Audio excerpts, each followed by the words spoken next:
Hey, yo, this is the ODcast. Hey, yo, this is the ODcast. Hey, yo, this is the ODcast Reacts. Hey, so we are doing a short little clip here of just reactions, and the first one we're going to do of this series is the King Charles portrait. It's been talked about for the past few days, maybe a week about it. So yeah, what was the date it was announced? Let me check. Wait, 4 days ago? Is it really only? Oh no, that's an article written 4 days ago. In the past week. Yeah. You've probably seen it. You've seen it. And then I asked Dylan about it, what he thought of it, and he gave me like a little answer on Instagram. I forget what it was. But I thought, this would be a great time to talk about it, especially you being an artist. And, you majored in art history, right? What did you major in? Just because I remember painting and drawing. You actually, there are no majors. Didn't you have to write? I remember you writing lots of essays. Yeah, you have to take a certain amount of art history classes to get a BFA. So, compared to me, which I don't know diddly squat, you had to use all these like $10 words to talk about art, and I wanted to get your input on that. So let's talk about Jonathan Yeo. Jonathan Yeo. Well, the artist name is Jonathan Yeo. We maybe should have looked this up. His name is Jonathan Yeo. Which, when I first saw that, I thought it was an Asian artist. So did I. But then I looked him up, and he looks very pretty Caucasian British. Yeah. His father, also named something Yeo, was like some kind of politician or something. If you look at this artist up on Wikipedia, it says his dad was also a pretty prominent figure in British, like either politics or business, and also is not Asian, looks very white.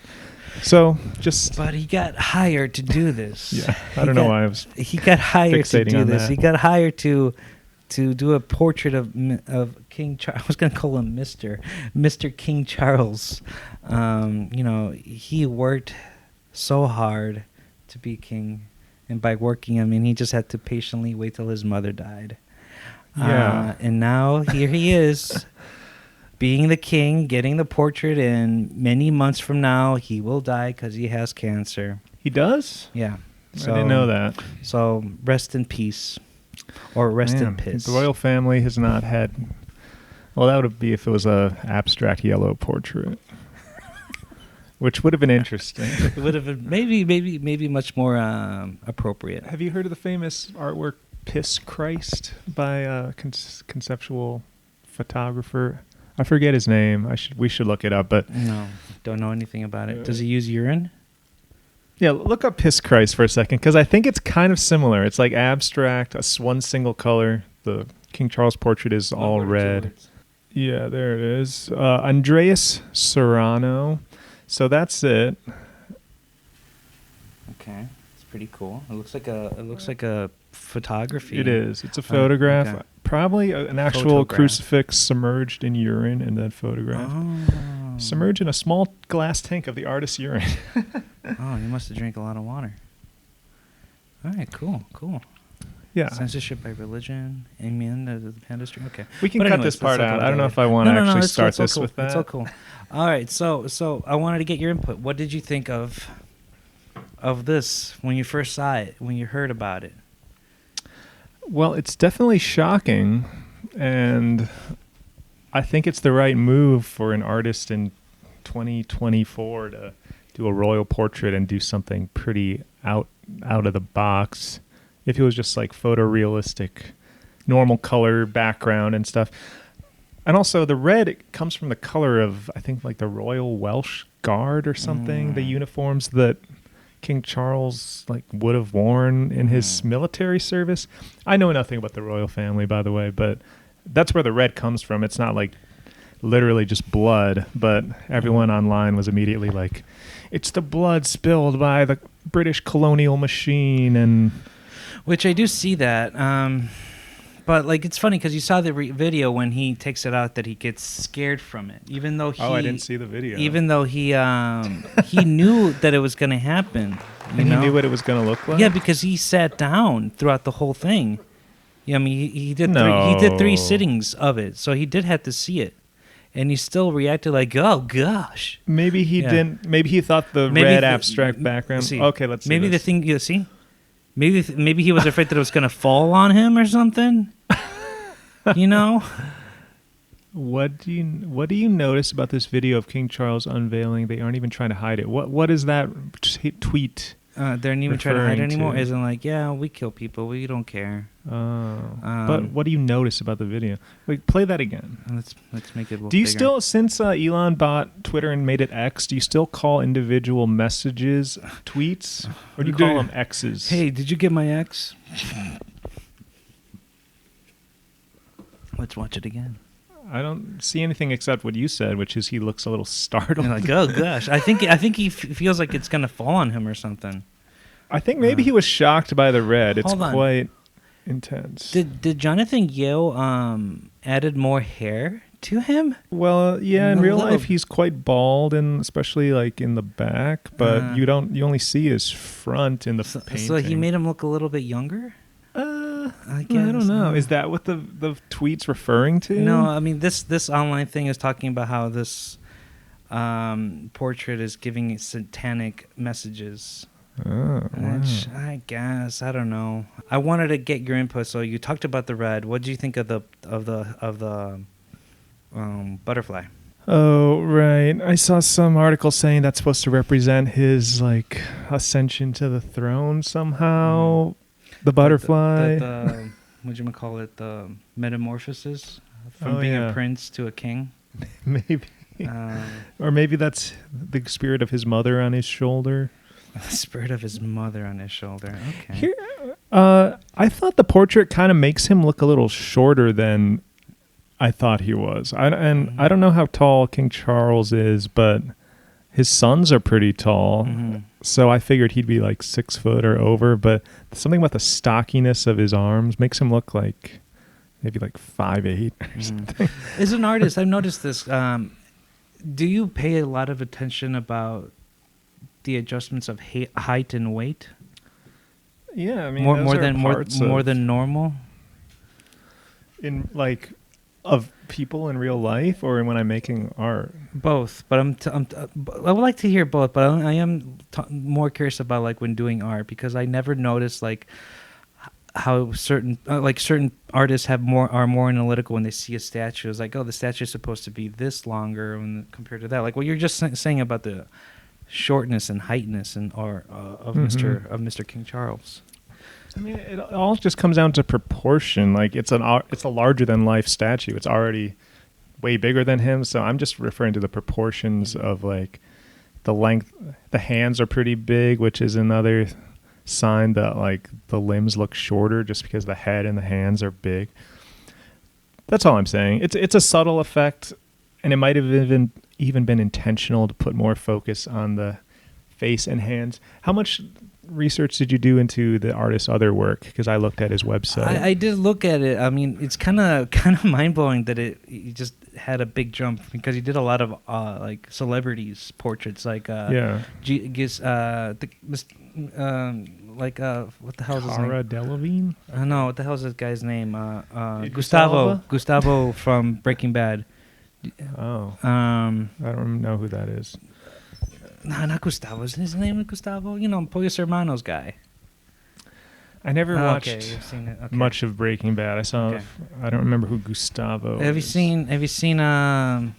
Okay, never mind. Yeah, I noticed he did more portraits of other celebrities, and which I don't know. We're doing this is kind of mind blowing, but obviously, the royal family asked him to do this for a reason.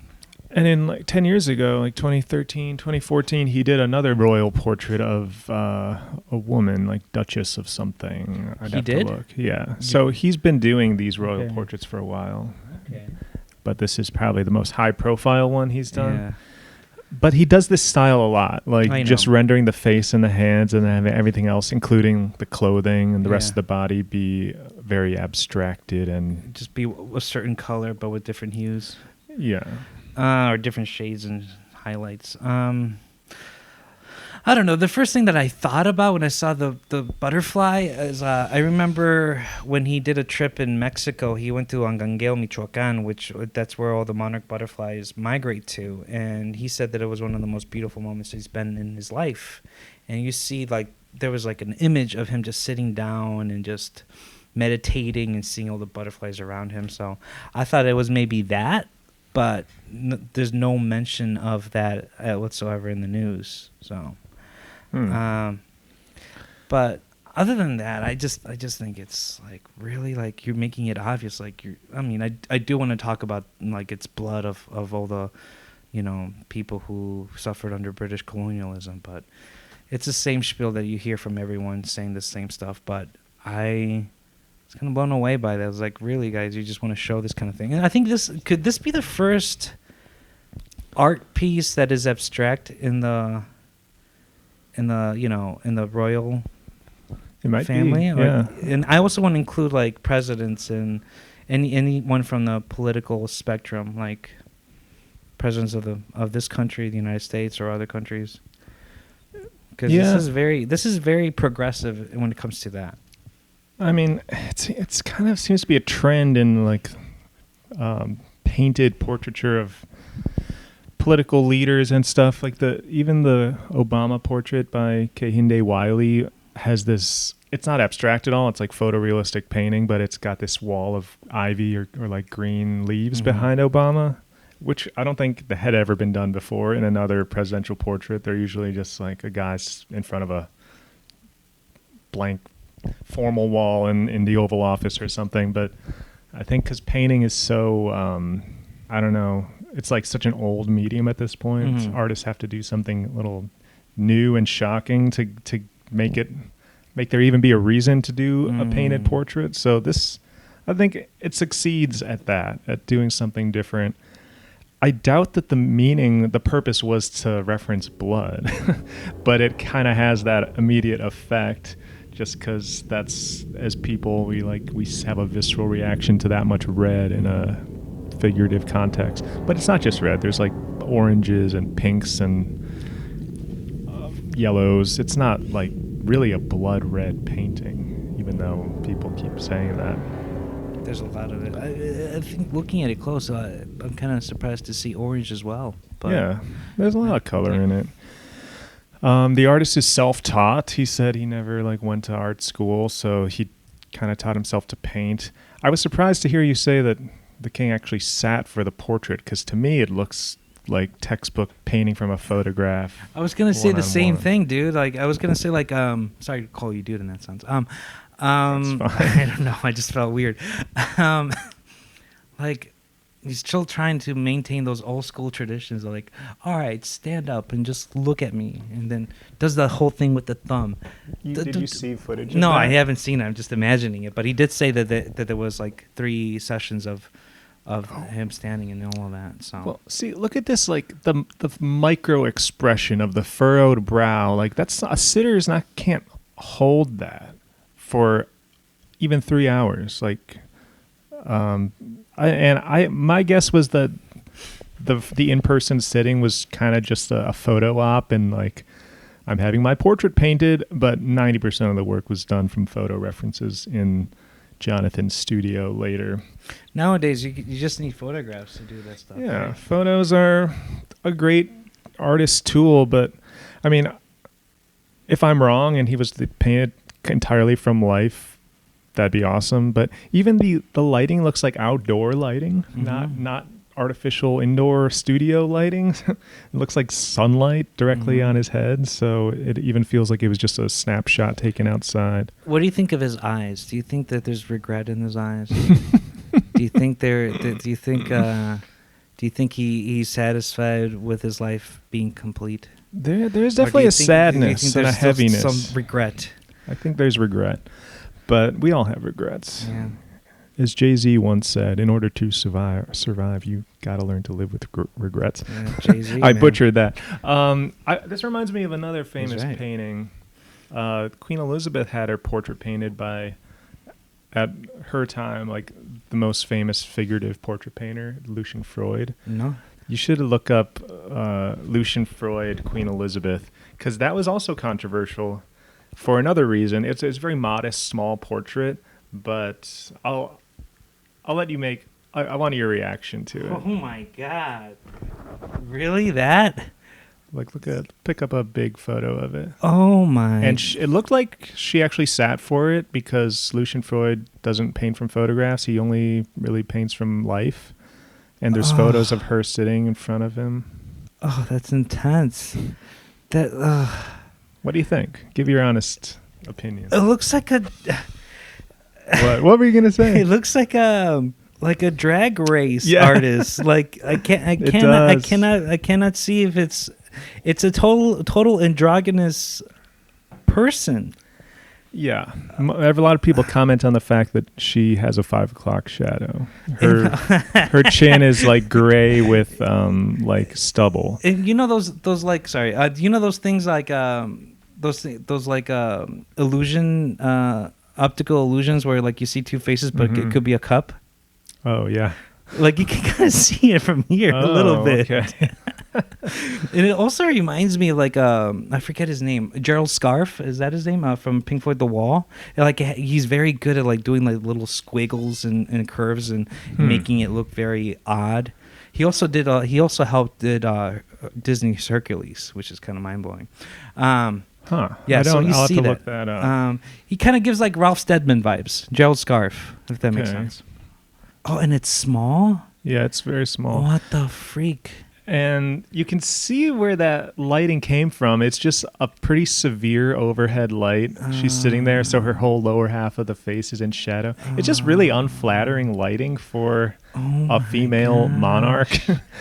And I don't know the full story. I think when she saw it, she was pretty displeased at it. She didn't like the way she looked, and I think that's very fair. It's not a flattering portrait.